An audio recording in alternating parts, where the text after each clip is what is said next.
अरे भाई, जितनी गाड़ियां इस देश में चल रही हैं वो सब सिंगल इंजन पे ही चल रही हैं और अच्छी स्पीड के साथ चल रही हैं। तो उसमें डबल इंजन लगाने की जरूरत क्या है?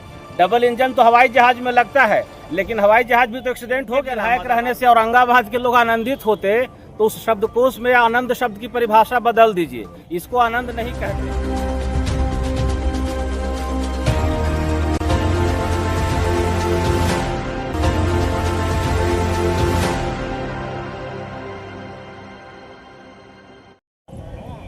नमस्कार, मैं हूं धनंजय वैद्य और आप देख रहे हैं न्यूज ग्लोबल 24 बिहार झारखंड। बिहार में चुनाव की बिगुल फूंक चुकी है, बाकी है तो बस आचार संहिता का ऐलान होना। से देखा जाए तो जहां एक और सभी दल के सभी प्रत्याशी अपनी ताकत क्षेत्रों में झोंकते नजर आ रहे हैं और वहीं वोटरों को लुभावनी वायदे भी कर रहे हैं। ऐसे में अगर बात करें तो अगर बिहार में 3 तरह की राजनीतियों की नींव देखी जा रही है, एक तो एनडीए गठबंधन, दूसरा महागठबंधन, अगर तीसरा में उभरते हैं तो प्रशांत किशोर। इस तरह से बदलाव का बिहार का फैसला लिया है। और ऐसे में मैं बात कर रहा हूं औरंगाबाद विधानसभा क्षेत्र का। तो औरंगाबाद विधानसभा क्षेत्र के हमारे संभावित उम्मीदवार प्रोफेसर अनिल कुमार सिंह हमारे मौजूद हैं और ये कहीं न कहीं जनसुराज के एक भावी प्रत्याशी के रूप में आज औरंगाबाद में अपनी दमखम और पहचान कमाई है। और मेरे समक्ष है अनिल कुमार सिंह। अनिल जी, आप सीधे से सवाल आप मुझे बताएं कि एक तरफ सारे प्रत्याशी बिहार में लुभावनी वादे कर रहे हैं, डबल इंजन की सरकार का हवाला देते हैं, चौमुखी विकास की बात कर रहे हैं, क्या देखते हैं इसको? आमतौर पर राजनीति का कल्चर ये बन गया है कि जब भी चुनाव आता है तो आप आसमान से तारे तोड़ने जैसी भी बातें वादे कर देते हैं। डबल इंजन भी जुमला ही है। अरे भाई, जितनी गाड़ियां इस देश में चल रही हैं वो सब सिंगल इंजन पे ही चल रही हैं और अच्छी स्पीड के साथ चल रही हैं। तो उसमें डबल इंजन लगाने की जरूरत क्या है? डबल इंजन तो हवाई जहाज में लगता है, लेकिन हवाई जहाज भी तो एक्सीडेंट हो गया ना अहमदाबाद में।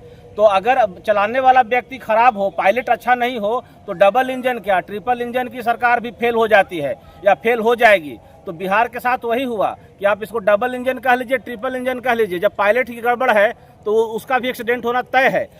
अभी प्रशांत किशोर जी ने नीतीश कुमार को छोड़ लगभग 5 मंत्रियों का नाम लिया जो भ्रष्टाचार में युक्त हैं। क्या कहेंगे इस उनको? अब इसमें कहने लायक कुछ बच गया है? उनको लाज शर्म तो है नहीं मंत्रियों को। जो चाल चरित्र और चेहरे की बात करने वाले लोग थे वही उन्हीं लोगों के दल के लोग, जिसपे उंगली क्या पूरा का पूरा हाथ उठ रहा है कि ये दागदार है। लेकिन अब ये लोग तो दाग अच्छे हैं के भाव से उसको एक्सेप्ट कर लिए हैं कि अगर दाग लग गया तो कोई बात नहीं। तो पार्टी भी इस पे मौन है और सरकार भी मौन है। इसलिए ऐसे मंत्रियों को तुरंत नीतीश कुमार को बर्खास्त करना चाहिए और जो न्यायिक कार्रवाई है वो कार्रवाई करनी चाहिए। कि ये जो मानहानि का नोटिस भेज रहे हैं प्रशांत जी को, तो मानहानि का नोटिस क्या भेजेंगे? जिसका मान रहेगा वही तो नोटिस भेजता है। तो भाई, आपके यही भाजपा थी जब लाल कृष्ण आडवाणी का नाम जैन डायरी में आया था तो वो इस्तीफा दे दिए थे। मदन लाल खुराना दिल्ली के मुख्यमंत्री का नाम भी जैन हवाला डायरी में आया था तो इस्तीफा दे दिए थे। उमा भारती का नाम भी कर्नाटक में मस्जिद तोड़ने वाले मामले में आया था तो इस्तीफा दे दिए थे। तो उसी भाजपा के लोग आज उनका नाम जब घोटाले में आ रहा है तो उनको इस्तीफा देने में क्यों शर्म आ रही है? क्या भाजपा अपनी उस पुरानी परंपरा को भूल गई या ये नई भाजपा है जो अच्छे दाग के साथ ही अपना सीना चौड़ा करके 56 इंच का पूरे देश में घूम रही है? आखिर प्रशांत किशोर जी में ऐसा क्या आया जो उन्होंने बदलाव की ओर ये बिहार को ले जाना चाहते हैं? और आप भी एक अच्छे पद पर कार्यरत थे, लेकिन औरंगाबाद में आकर चुनाव लड़ना आपने अपनी विचार बनाई। देखिए, 1936 में हिंदी साहित्य में प्रेमचंद नाम के उपन्यासकार हुए। उन्होंने 36 में गोदान नाम का उपन्यास लिखा था और उसमें समाज के बारे में बहुत विस्तृत से वर्णन किया था। तो जब मैंने गोदान पढ़ा तो लगा कि भाई ये बात तो पुरानी हो गई। लेकिन अब जब मैं औरंगाबाद की गलियों और गाँव में घूम रहा हूँ तो मुझे लग रहा है कि आज भी बिहार 1936 में ही खड़ा है। जहाँ तब था वहाँ आज है। कल्चरली कोई चेंज नहीं है, सामाजिक व्यवस्था में कोई बदलाव नहीं है। तो हम इसको आमूलचूल परिवर्तन के उद्देश्य से आए हैं। हम बिहार को बदलने आए हैं और बिहार का बदलाव सिर्फ गांव-गांव में बिजली पहुंचा देने से और सड़क पहुंचा देने से नहीं होगा।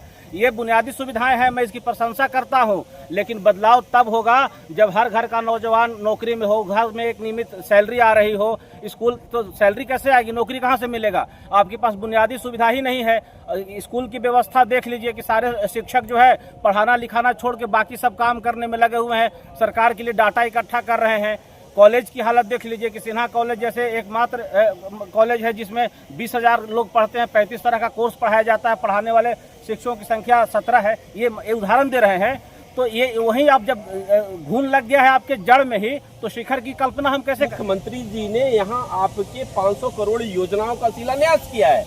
मेडिकल कॉलेज से लेकर के बहुत सारे अदरी फ्रंट लाइन या रिवर फ्रंट लाइन या छात्रावास, तरह की तमाम वो दिए हैं। और वहाँ औरंगाबाद मुख्यमंत्री को कैसे आप कहेंगे कि उन्होंने काम नहीं किया? कागज पे तो सब ठीक ही चल रहा है भाई। आप जिस मेडिकल कॉलेज की बात कर रहे हैं, तो अभी तक तो उसके लिए जमीन एक्वायर करने का भी काम नहीं हुआ है। अभी तो कुछ हुआ ही नहीं है, न सूत न कपाट, और जुलाहो में लठम लठा वाली बात है कि हर पार्टी के नेता, विधायक, सांसद, पूर्व सांसद उसका श्रेय लेने में डूबे हुए हैं। अरे कुछ बना करके दिखाओ भाई, बन जाएगा, लोग इलाज होने लगेंगे तो अपने आप जनता श्रेय दे दे। औरंगाबाद के माननीय 2 बार कांग्रेस की सीट पे चुनाव लड़े आनंद शंकर जी विधायक हैं। वो भी मानते हैं कि नीतीश कुमार के द्वारा यहाँ औरंगाबाद में काम की गई है। तो यानी विपक्ष भी सरकार के इस औरंगाबाद के मामले पे उनकी समर्थन कर रहे हैं। लेकिन फिर भी आप ये कह रहे हैं, उस मुद्दे पर आप चुनाव लड़ना चाह रहे हैं कि बिहार में विकास नहीं, मैं बदलाव की ओर हूँ। तो औरंगाबाद के जनता, ये जो हमारे माननीय विधायक आनंद शंकर जी, कितना आनंदित है?